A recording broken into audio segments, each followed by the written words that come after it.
Assalamualaikum warahmatullahi wabarakatuh. Alhamdulillahirabbil alamin. Allahumma shalli wa sallim wa barik ala sayyidina Muhammadin wa ala alihi wa sahbihi ajma'in. Amma ba'd. Allahumma anfa'na bima 'allamtana wa 'allimna ma yanfa'una. Allahumma la 'ilma lana illa ma 'allamtana innaka antal alimul hakim fa'alimna ya arhamar rahimin.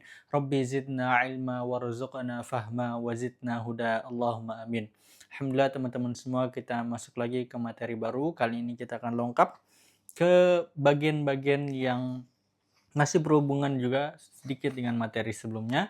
Kita masuk ke halaman 50, dibuka buku hijau Utsmani halaman 50. Kita masuk ke kaidah atau bacaan-bacaan di luar kaidah. Bismillah. Bacaan-bacaan di luar kaidah. Sebenarnya kalau di buku ini itu ada beberapa ya. 1, 2, 3, 4, 5, 6. Cuman kita ambil yang penting dan bisa membuat kebingungan. Kalau sisanya insya Allah bisa dibaca sesuai dengan tanda bacanya. Oke, kita ambil 2 di sini, 2 saja. Pertama, di luar kaidah yaitu dia tetap izhar. Oke. Dia tetap izhar. Di sini ada 4 ya. Di sini sudah ditulis semuanya 4. Bacaan ini sebenarnya masuk ke hukum nun sukun atau tanwin. Ada nun, ada ya. Ada nun sukun, ada ya. Ada nun sukun, ada wa. Ada nun sukun, ada wa. Oke. Harusnya hukumnya adalah idgham. Betul? Hukumnya ada idgham. Misal di sini adunya gitu ya. Idgham masuk ke ya. Atau buyanu, siwanu, qiwanun gitu misal. Tapi karena ini bacaan di luar kaidah, maka khusus 4 kata ini dia tetap izhar. Dibacanya tetap izhar. Nunnya jelas.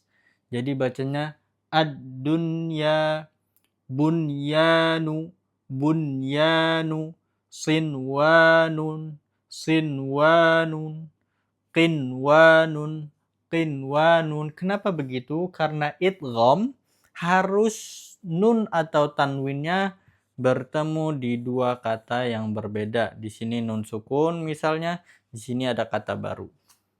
Oke. Nun sukun atau tanwinnya bertemu di 2 kata yang berbeda.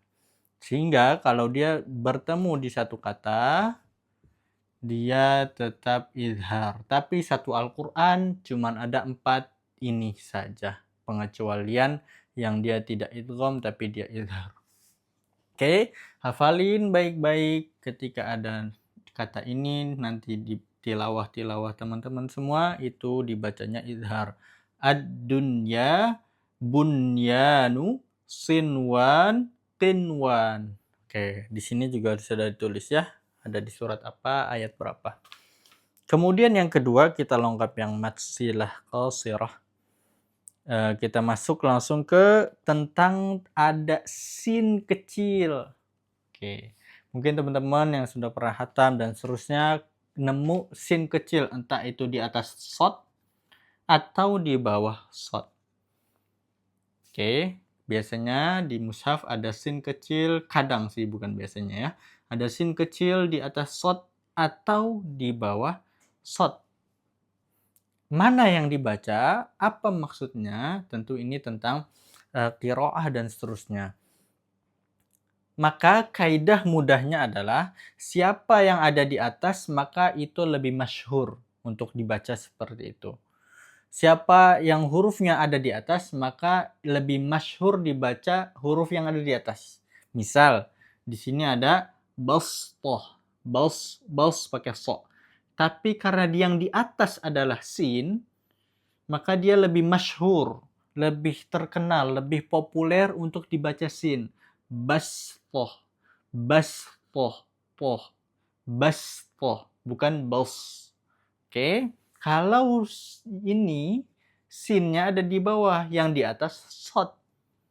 Kalau yang di atas shad, yang di atasnya itu shad, sinnya di bawah, maka dia lebih masyhur, lebih populer dibaca shad. Al-musaytirun, al-musaytirun. Baik. Mudah ya. Siapapun yang di atas maka itu lebih masyhur dan sebaiknya bacanya sesuai yang di atas apa. Yang di atas sin dibacanya sin, yang di atasnya shad dibacanya shad. Itu tentang bacaan-bacaan di luar kaidah. Kita masuk ke materi berikutnya tentang cara baca hamzah wasal. Oke, sekarang kita masuk ke hamzah wasal. Hamzah wasal adalah hamzah yang seringkali dianggap tidak ada. Kalau dia ada harokat sebelumnya, maka dia langsung dianggap tidak ada, masuk ke huruf berikutnya. Oke. Contoh di sini misal ada Ar-Rahman, Ar-Rahman. Di sini Bismillahirrahman. Maka hamzah wasalnya tidak dibaca. Oke. Nah, kaidahnya kalau ini ada di awal ayat itu bagaimana? Kan awal ayat kita berhenti tuh. Maka awal bacanya hamzah wasal dan dia hamzah wasal tidak ada harokatnya. Adanya kayak kecebong di atas sini. Yang pertama, kalau hamzah wasalnya berupa alif lam, oke. Maka hamzah wasalnya pasti dibaca fathah atau a. Kalau dia alif lam pasti fathah atau a. Ar-Rahman, Ar-Rahman. Kalau di mushaf standar Madinah, maka dia tidak ada harokatnya sama sekali. Kalau di standar Indonesia ada. Plus minus kalau standar Indonesia ada berarti langsung aja. Nggak perlu pelajari kaidah ini. Tapi khawatir ketika dia wasal, dibaca nyambung. Bismillahirrahmanirrahim. Alhamdulillahi rabbil alamin. Alhamdu juga tuh. Alhamdu.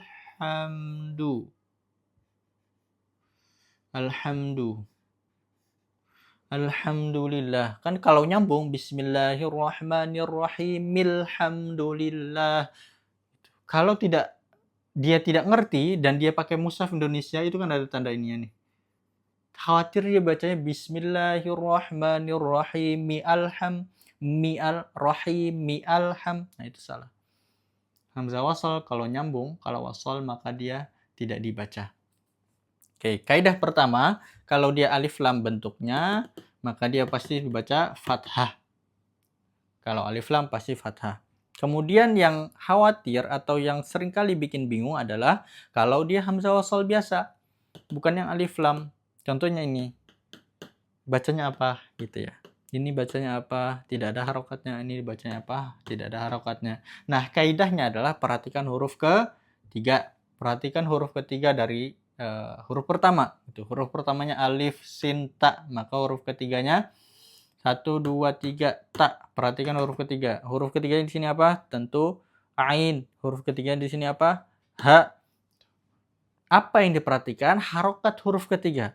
Kalau harokat huruf ketiganya dhammah, kita langsung sini ya. Kalau huruf ketiganya berharokat dhammah, maka hamzah wasalnya berharokat dhammah. Ini huruf ketiganya dhammah bukan? Bukan, maka bukan dhammah. Ini huruf ketiganya dhammah?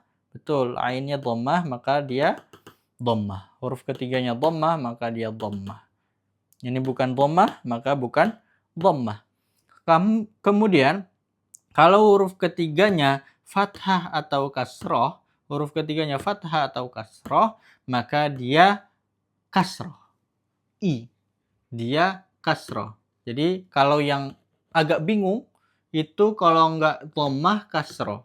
Kalau dia huruf ketiganya dhammah, maka hamzah wasalnya dhammah. Selain itu, maka dia kasroh. Fathah atau kasroh, kasroh. Fathah atau kasroh, hamzah wasalnya pasti kasroh. Huruf ketiganya fathah atau kasroh, hamzah wasalnya pasti kasroh. Oke, kita praktekkan. 1, 2, 3 kasroh, maka di sini kasroh. Istighfar. 1, 2, 3 dhammah, maka di sini dhammah. Uda'u. 1, 2, 3 fathah, maka di sini kasroh. 1, 2, 3 fathah. Fathah hasilnya kasroh. Idhab. Oke.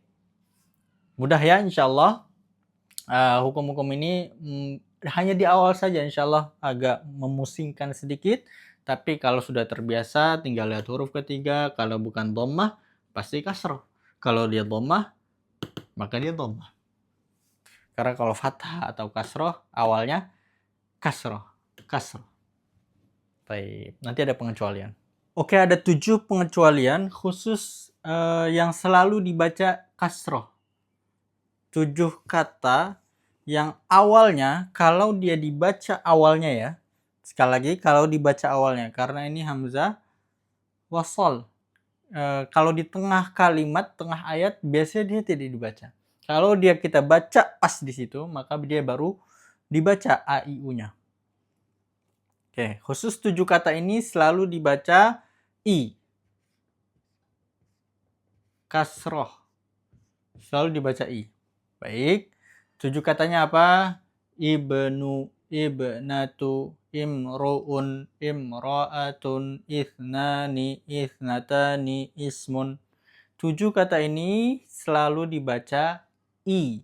Itu pun kalau kita ketemu atau kita berhenti dan awal katanya ini.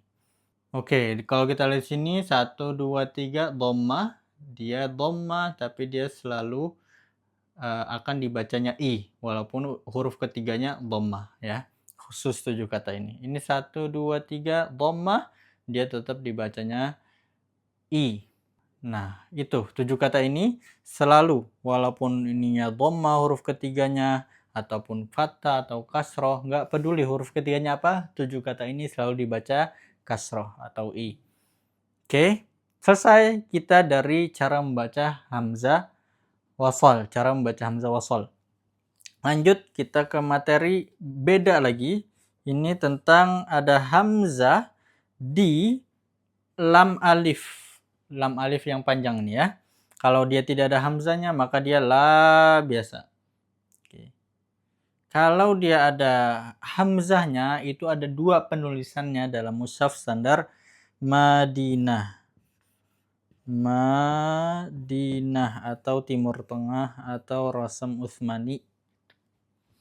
Dia ada yang ditulis persis di alifnya, ada yang tulisnya di tengah-tengah antara lam dan alif. Di tengah-tengah sini. Oke, ada yang tulis persis di atas alif, ada yang tulis di tengah-tengahnya. Nah, apa bedanya? Kalau dia tulis di atas begini, maka dia pendek. Oke, apanya yang pendek? Ininya, hamzahnya pendek. A biasa. Kalau dia ditulisnya di tengah-tengah sini antara lam dan alif, maka dia panjang 2 harokat. Itu aja.